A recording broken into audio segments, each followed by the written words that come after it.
Manchester United is entering a new era, shaped not only by the leadership of Sir Jim Ratcliffe and the INEOS group, but also by head coach Ruben Amorim and sporting director Jason Wilcox. Following a summer spending spree of £225 million to reinforce the attack and goalkeeper positions with Cunha, Mbeumo, Sesko, and Lamens, the heart of the team, the midfield, is still yearning for youth and energy. This is no longer a conventional transfer story. This is a ruthless financial purge imposed by INEOS, aiming to free up a £1 million per week wage fund for reinvestment into players who offer long-term value. Manchester United is prepared to kick out aging veterans in exchange for a young and vigorous Devil's Triangle. Chapter 1: The birth of the £1 million rebuilding fund.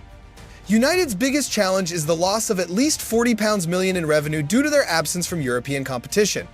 In response, INEOS has implemented a strict cost restructuring combined with the 25% player wage reduction clause for missing the Champions League, a clause previously imposed by the Glazer family.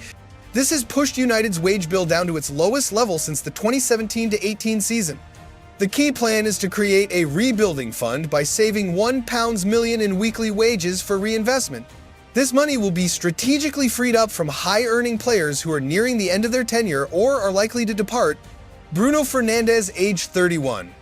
Although the Portuguese star remains a vital component and has played every Premier League match this season, his contract running until 2027 with a one-year option until 2028, and his significant wage packet mean he represents the club's most valuable asset for a massive transfer fee.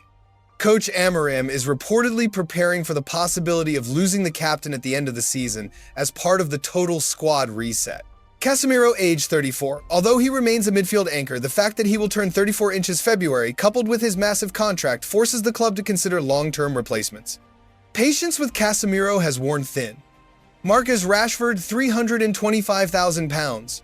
Rashford's departure, perhaps to Barcelona or another top club, will be the biggest financial boost, freeing up an immense amount of salary for new signings. Harry Maguire and Jadon Sancho, these two names are also high on the list for wage bill reduction, facilitating new incoming transfers. Chapter 2: The three spearheads of the new energy generation. Amorim's philosophy is clear. Seek out young, long-term value midfielders rather than stars nearing the end of their careers. United is closely monitoring three targets under the age of 24 who can bring explosive energy and durability to the central area.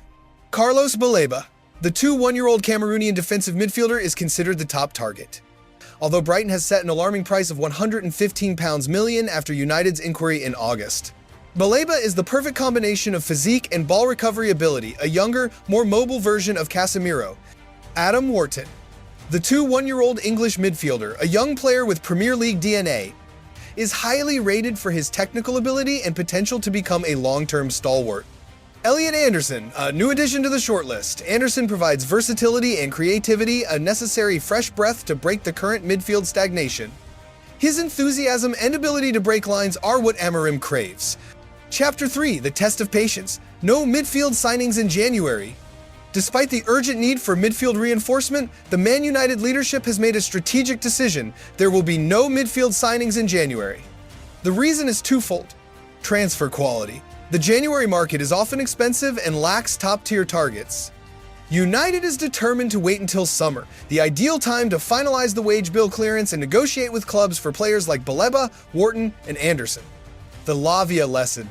United previously rejected Chelsea's offer to include Romeo Lavia, 21 years old, in the Alejandro Garnacho trade. Garnacho ultimately left for £40 million due to concerns about the player's injury profile. This emphasizes that the club is prioritizing physical stability and long-term value over temporary problem-solving. Man United's rebuilding plan is a masterclass in financial discipline and long-term vision. By replacing big, aging contracts with young, dynamic talents, the Red Devils are laying the foundation for a new decade under INEOS's command. This calculated, cold-blooded approach marks a definitive shift in power at Old Trafford. The question now lies with you, the fans. Do you believe this ruthless £1 million week purge, freeing up funds by moving on established legends like Casemiro, is the right move? More importantly, will this bold, long-term vision lead Ruben Amorim and Manchester United to the success they desperately crave?